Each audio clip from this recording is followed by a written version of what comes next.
Hey guys, and welcome back to this channel. In this video I'll be showing you guys how you can create this shake and zoom effect on CapCut PC. Nope, CapCut mobile. Sorry, I just do a lot of tutorials and I'm really tired. But anyways, we are going to go and select the video. Go to animation and go to in and find the where is it? Hold on.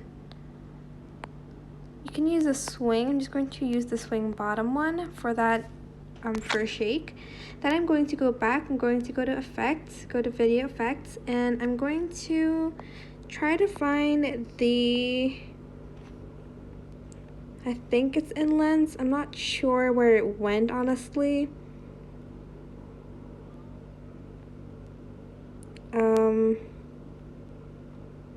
But there was like a shake kind of effect. Oh, here it is. Well, you can either add the camera shake one or the shake. I'm just going to add in camera shake. You can adjust the range and the speed here. I'm just going to leave it though. And then here I'm going to add in a keyframe at the beginning and like kind of here. And then on the second one, I'm going to zoom in just a little bit. And then, like in the middle of these graphs, clicking the clip, we are going to find the graphs and we're going to add in ease out 1.